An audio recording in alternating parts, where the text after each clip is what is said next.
देख रहे हैं खबर 100 में, हूं आपके साथ राहुल मौर्य। आइए रुख करते हैं इस वक्त की बड़ी खबरों पर, लेकिन उससे पहले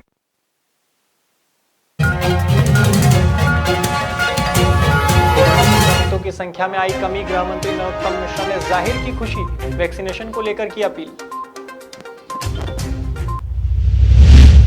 इंदौर में पुलिसकर्मी हो रहे संक्रमित, कोविड सेंटर में चल रहा इलाज, पुलिसकर्मियों के लिए विशेष सेंटर।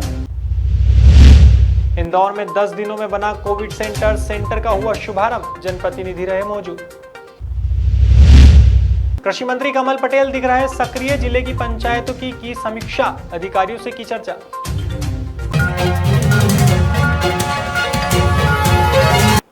मनावर तहसील के बाकानेर गांव में नियमों का उल्लंघन करने वालों पर प्रशासन की गाज गिरी है। नायब तहसीलदार ने बेवजह बाजार में घूमने वालों के खिलाफ सख्त कार्यवाही की है। साथ ही लापरवाही बरतने पर कुछ दुकानदारों की दुकानें भी सील की है और कई दुकानों पर चालानी कार्यवाही की है। वहीं दूसरी तरफ लोगों को नियमों के पालन करने की समझाइश दी जा रही है।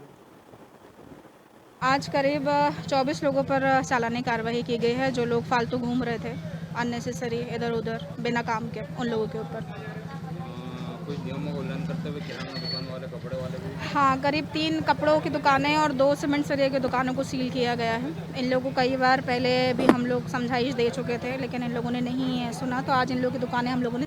मंगलवार को गृह मंत्री नरोत्तम मिश्रा ने कोरोना संक्रमितों की संख्या कम होने पर खुशी जाहिर की है। वहीं मीडिया से चर्चा करते हुए बताया कि यह राहत की खबर है कि कोरोना संक्रमितों की संख्या 5 डिजिट के नीचे आ गई है। वहीं उन्होंने युवाओं से वैक्सीनेशन कराने की भी अपील करते हुए कहा कि युवाओं से हाथ जोड़कर प्रार्थना है कि वह वैक्सीनेशन करवाने के लिए आगे आए। इतना ही नहीं, नरोत्तम मिश्रा ने कांग्रेस पर जबरदस्त हमला करते हुए कहा कि कांग्रेसियों को ट्वीट करने में महारत हासिल है, लेकिन जनता के बीच एक भी काम करना नहीं चाहता। उन्होंने तंज कसा कि अगर जनता के बीच नहीं आ सकते तो कोई पुराना फोटो ही अपलोड कर दो। आज का दिन भी पूर्व की भांति कोरोना के लिए राहत भरा दिन है। अब हम 5 डिजिट से नीचे आ गए, 4 डिजिट पे आ गए। आज 9,715 नए केस आए, जबकि 8,460 केस ठीक होकर के अपने गंतव्य की ओर भी गए, घर गए, सकुशल गए। जो ट्रेंड आ रहा है पिछले 3-4 दिन का, उस ट्रेंड में अब शहरों में राहत है। जो गांव में थोड़ा सा फैलाव आया था, जिसे मुख्यमंत्री जी ने रोक दिया, नए केसों में काफी कमी गांव में भी आ रही है। भाजपा विधायक कृष्णा गौर का भेल प्रबंधन पर गुस्सा फूटा है। दरअसल भेल कर्मियों को कोरोना संक्रमण में खोने से भाजपा विधायक कृष्णा गौर नाराज हैं।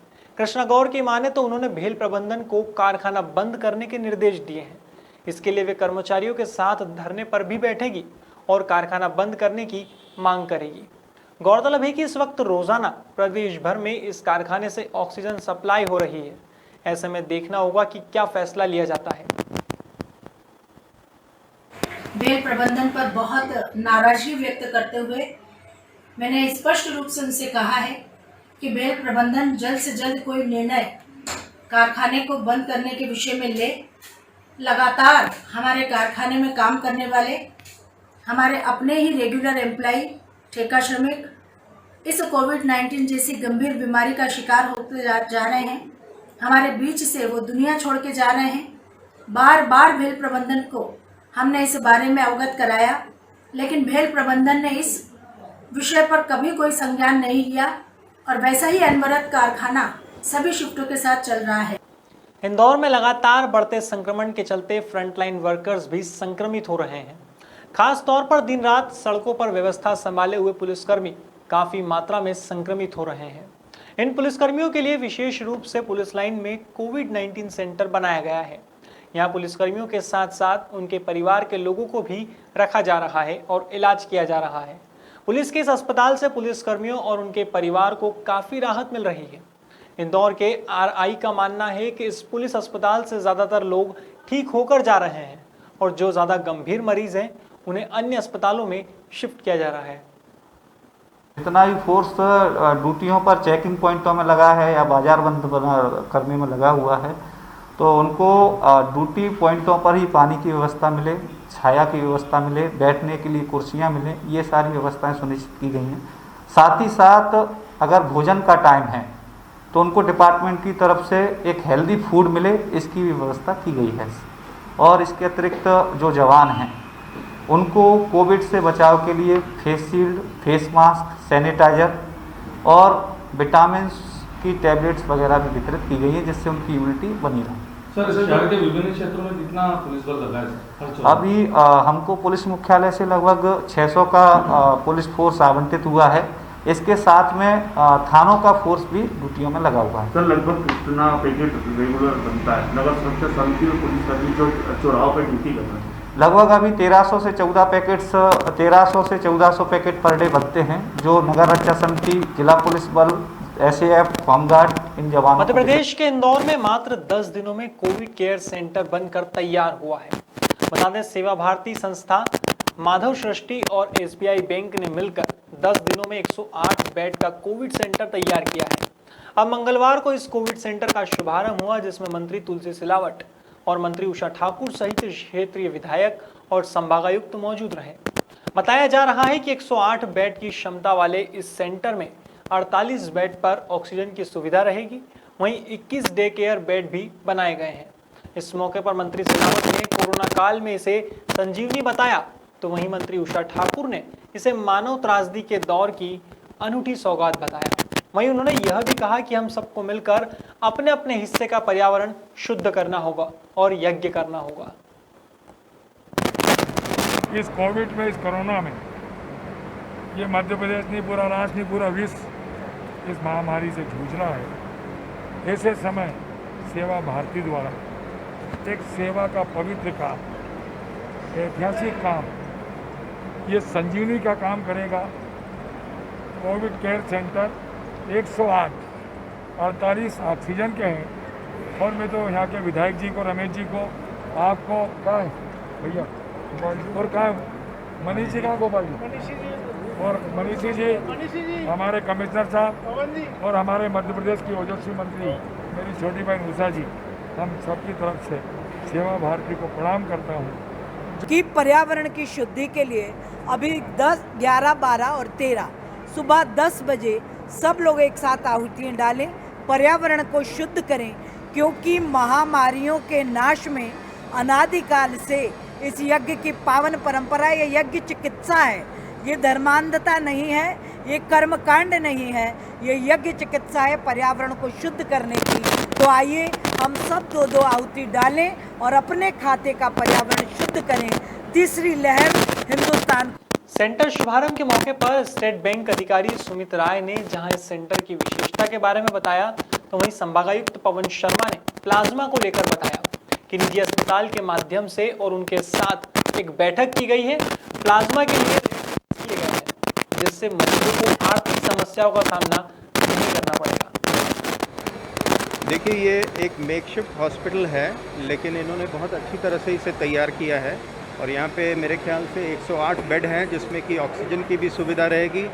और माइल्ड टू मॉडरेट पेशेंट जो है वो यहाँ पे अपना उपचार करा सकते हैं। डॉक्टर की भी सेवा है, खान पान की भी बहुत अच्छी व्यवस्था है और सभी को मेडिसिन भी फ्री में दिया जाएगा। संख्या में गिरावट आई है, जैसा आप पत्रों के माध्यम से देख रहे होंगे। हॉस्पिटल बेड्स भी अब उपलब्ध हो पा रहे हैं। तो जो मारामारी आज से 15 दिन पहले थी वो नहीं है, स्थिति में सुधार हुआ है। परंतु अभी हमको 15-20 दिन इसी अनुशासन में 1 महीने रहना होगा, ताकि संख्या। इंदौर में नगर निगम ने स्वच्छता सर्वेक्षण के मद्देनजर शहर के बड़े तालाबों की साफ सफाई कर उन्हें सुंदर बनाया था। इतना ही नहीं, भूजल के लेवल को स्थिर रखने के लिए गहराई पर भी विशेष ध्यान दिया था, जिसका नतीजा आज यह हुआ है कि भारी गर्मी में भी शहर के छोटे बड़े सभी तालाबों का लेवल अच्छा नजर आ रहा है। इसे लेकर निगम आयुक्त प्रतिभा पाल का कहना है कि पिछले कुछ सालों से तालाबों के संरक्षण के लिए निगम द्वारा बनाई गई कई योजना अब कार्य सिद्ध हो रही है। गर्मियों में भी तालाबों के पानी का लेवल स्थिर है, सभी तालाबों में वाटर लेवल सही है और जिन तालाबों में लेवल कम हुआ है वहां निगम वाटर टेस्टिंग प्रोसेसिंग की मदद से पानी पहुंचा रहा है। से तालाब भरा रहे हैं, स्पेशली पिपलियाहाना और पिपलियापाला, वो पूरे अच्छे से भरे हुए हैं। और चूँकि पिपलियाहाना तालाब तो आप लोगों ने मेरे से बेहतर देखा होगा, जो गर्मियों में बिल्कुल सूख जाता था, उसमें भी पानी दिखाई देता है। और पिपलियापाला में पर्याप्त पानी है, अच्छा ट्रीटेड वाटर आ रहा है। और ये एक अच्छा प्रयोग है नगर निगम इंदौर का कि जो हम लोगों ने STP से ट्रीटेड वाटर को वापस तालाब में छोड़ रहे हैं, तो वो ना सिर्फ तालाब के आसपास के एरिया का वाटर लेवल को ठीक रखता है। इसके कृषि मंत्री कमल पटेल लगातार अपने कोविड प्रभार वाले जिलों के साथ ग्राम पंचायत स्तर पर संपर्क कर रहे हैं।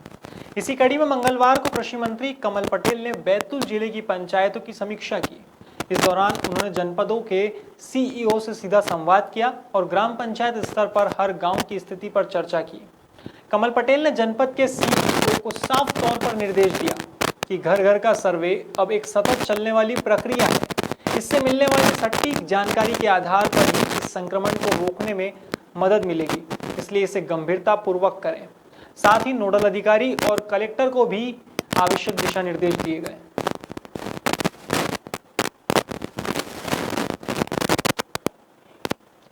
जीवन रक्षक इंजेक्शन रेमडेसिविर की मांग बढ़ने के साथ साथ कालाबाजारी भी शुरू हो गई थी। इसके चलते इंदौर क्राइम ब्रांच लगातार इंजेक्शन की कालाबाजारी करने वालों के खिलाफ कार्रवाई कर रहा है। क्राइम ब्रांच ने अभी तक 19 मामलों में 45 लोगों को गिरफ्तार किया है और लगभग 450 इंजेक्शन के वायरल भी पकड़े हैं। बता दें, अब तक 26 आरोपियों के खिलाफ रासुआ की कार्रवाई हो चुकी है। एडिशनल SP गुरु प्रसाद पाराशर की माने तो थानों में दर्ज अपराधों को भी खंगाला जा रहा है और गुंडा अभियान के तहत आरोपियों के अवैध अतिक्रमण को तोड़ा जाएगा। मैं लॉकडाउन के समय पे इस ऑनलाइन ठगी की शिकायतों में भी इजाफा हो जाता है और इसमें लोग बाग सोशल साइट्स का इंटरनेट का उपयोग करके इस तरीके से सामान की खरीदी और डिलीवरी वगैरह कराते हैं। इसमें ठगी का भी शिकार होते हैं। इस संबंध में समय समय पे क्राइम ब्रांच द्वारा एडवाइजरीज भी जारी की गई हैं और हमने जो है क्राइम ब्रांच ने इसमें ऑनलाइन नंबर भी जो है बताए रखे हैं, जिस पर जो है ये शिकायतें वगैरह रजिस्टर हो जाती हैं और इनमें आवश्यक कार्रवाइयाँ की जाती हैं। इसमें शिकायतों में मेन जो है OTP फ्रॉड हो गया, क्रेडिट कार्ड लिमिट बढ़ाने के लिए लिंक भेज के उस पर क्लिक करके जो है वो फ्रॉड, इस तरीके के फ्रॉड हो गए। फेसबुक पे पैसे मांगने, प्रोफाइल बनाकर पैसे मांगने के फ्रॉड हो गए। इस तरीके से अन्य फ्रॉड इसमें जो है किए जा रहे हैं। फिलहाल खबरों में इतना ही। देश और दुनिया की तमाम खबरों के लिए देखते रहिए आप खबर अपडेट, जनता की बुलंद आवाज।